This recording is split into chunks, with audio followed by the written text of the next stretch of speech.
तो guys, new day, new blog, new location. मैं आपका दोस्त, आपका भाई आसिफ गाजियाबादी आज आपको लेकर आ गया हूं दिखलाने के लिए हिंदुस्तान की पहली मुस्लिम महिला शासिका रजिया सुल्तान का मकबरा दिखलाने के लिए, जिसका इतिहास अपने आप में बहुत ही उलझा हुआ है। ये उलझा हुआ मैं क्यों कह रहा हूँ, ये मैं आपको आगे चलकर बतलाने वाला हूँ। तो जल्दी से ये ब्लॉग स्टार्ट करते हैं। ब्लॉग स्टार्ट करने से पहले आपसे मेरी रिक्वेस्ट है, अगर आप मेरे चैनल पे नए हैं तो प्लीज़ वीडियो को लाइक कर दीजिए एंड चैनल को सब्सक्राइब कर दीजिए। तो जल्दी से स्टार्ट करते हैं ये व्लॉग। तो गाइस, ये आप देख सकते हैं, ये है तुर्कमान गेट, जिसका निर्माण 1658 में करवाया गया था। यहाँ पे सामने है ये हज मंजिल और यहाँ से हम चलेंगे आगे की तरफ, जहाँ पर रजिया सुल्तान का मकबरा बनाया गया है। तो गाइस, ये हज मंजिल की तरफ से ये जो है रास्ता जा रहा है रजिया सुल्तान के मकबरे के लिए। ये आप देख सकते हैं, यहाँ पर जो है बोर्ड भी लगा हुआ है रजिया सुल्तान का मकबरा। तो यहाँ से हम चलेंगे आगे की तरफ। काफ़ी तंग रास्ता है यहाँ से निकलने का, बाजार में से हमें निकलना पड़ेगा। तो बाजार में से निकलते हुए हम आगे चलते हैं और मैं इसकी हिस्ट्री, जो भी इसकी हिस्ट्री है वो मैं आपको आगे चलकर चलते चलते बताता रहूँगा और फिर ये आपको ये मकबरा में दिखलाने वाला हूँ।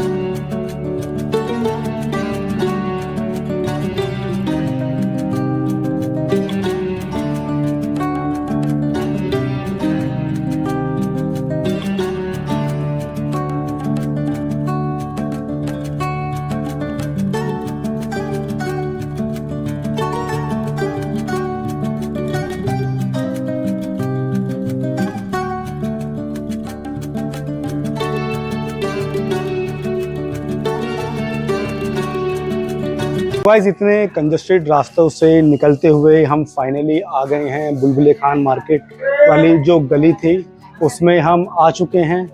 तो कहानी स्टार्ट करते हैं। इसकी जो कहानी है वो मैं आपको बतला देता हूँ। कहानी स्टार्ट होती है 12वीं सदी से। 12वीं सदी में जब मोहम्मद गौरी ने अपने एक गुलाम कुतुबुद्दीन ऐबक को यहाँ का शहंशाह बना दिया था। कुतुबुद्दीन ऐबक के बाद उनके दामाद इल्तुतमिश को हिंदुस्तान का बादशाह बनाया गया। इल्तुतमिश ने भी काफी टाइम राज किया। इल्तुतमिश के बाद 1236 में जब रजिया सुल्तान को शहंशाह, हिंदुस्तान का सुल्तान बनाया गया, तो इस चीज को लेकर काफी सारे लोग, काफी सारे सरदार जो थे, यहाँ तक कि उनके भाई, वो खुद इस चीज़ को लेकर बहुत ज़्यादा नाराज़ थे कि एक महिला को सुल्तान कैसे बनाया जा सकता है। और यहीं से शुरुआत होती है षड्यंत्र की।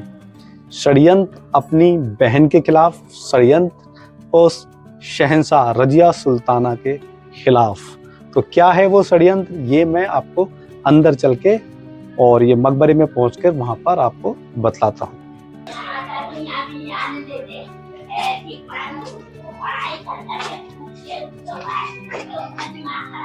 तो गाइस, फाइनली इतना मार्केट वगैरह में घूमते हुए, पतली पतली तंगहाल गलियों से निकलते हुए फाइनली अभी हम पहुंच गए हैं रजिया सुल्तान के मकबरे पर।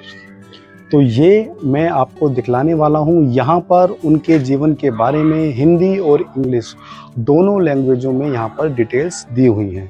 तो ये मैं आपको दिखला देता हूँ।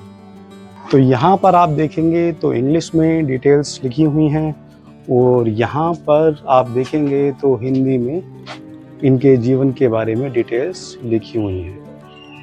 तो गाइस, फाइनली मैं आ गया हूँ रजिया सुल्तान के मकबरे पे। तो यहाँ मैं आपको दिखला देता हूँ। यहाँ पर जो हैं 2 कब्रें हैं। बेसिकली ऐसा बताते हैं कि एक कब्र तो रजिया सुल्तान की है और दूसरी कब्र उनकी बहन साजिया की है।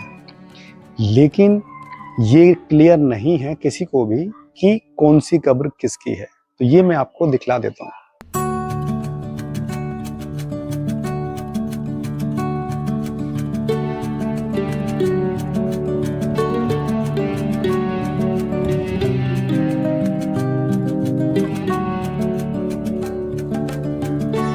तो गाइस ये आप यहाँ देख सकते हैं, यहाँ पर ये 2 कब्रें यहाँ पर ये मौजूद हैं।